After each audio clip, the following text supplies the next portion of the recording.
Let's bring in Christopher Regan, former vice chair of the West Virginia Democratic Party here. Christopher, for starters, you've known West Virginia politics and Joe Manchin for years. What do you think is behind this announcement here?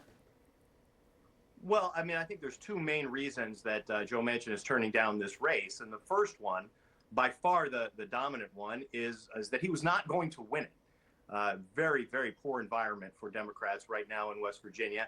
And if you remember, about 6 years ago, 5 years ago anyway, he defeated Patrick Morrisey only narrowly, just a few percentage points, 25, 30,000 votes.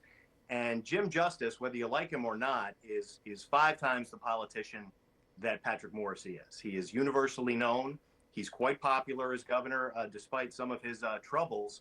And the environment for Democrats in West Virginia has only gotten worse. There's a reason that Joe Manchin is the last remaining Democratic statewide office holder.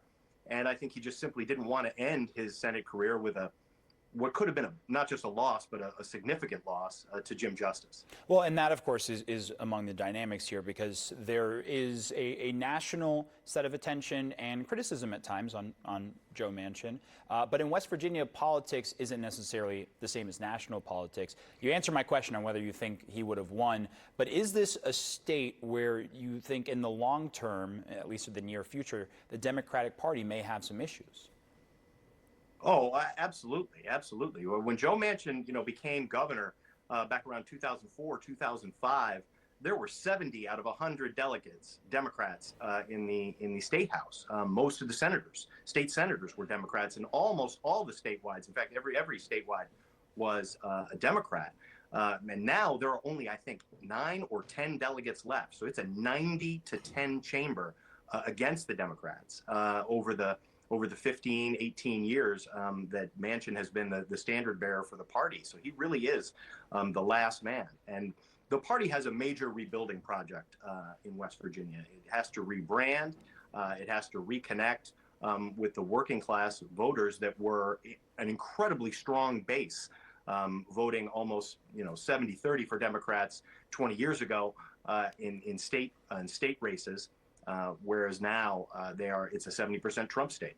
Well, connecting with working class voters is an issue that many Democrats have faced in places across the country. I think West Virginia is a good example of how stark it can actually be and how stark some of those issues can be. I want to ask about another dynamic here, because you've known Manchin for years. He's put out a statement about why he does not want to run, including traveling the country and listening to people, but it's also fueled rumors of launching a third-party presidential bid. As someone who's known him for a while, do you think that is actually something he's seriously exploring here?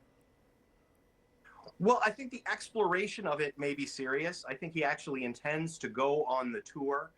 There's been some talk of a Manchin-Romney ticket, but I do not think it's ultimately going to result in a third-party run for the presidency from Joe Manchin. His best chance to run for the presidency would have been around the 2008 and 2016 cycles, when he was still in great position to compete as a Democrat. But in terms of a third-party candidacy, you have to remember that Joe Manchin voted to impeach Donald Trump, and he also voted to confirm Brett Kavanaugh to the Supreme Court. I mean, just those 2 votes alone are incredibly alienating, each of them, to large swaths of the electorate. So when you talk about building a third-party run, what is the constituency for that run going to be when you have given Republicans, who make up a big share of the electorate, a reason not to like you because you voted to impeach Trump, and you've given the Democrats, who did not care for Kavanaugh being on the Supreme Court and overruling Roe versus Wade, you've given them a reason really not to like you. So I think ultimately the result of the tour and the polling and the research behind the listening tour is going to be that is not likely to lead to any success.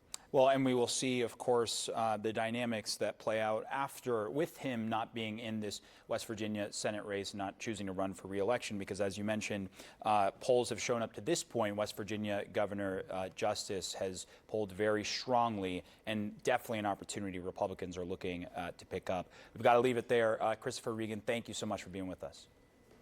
Hey, thank you for having me, Omar. Of course.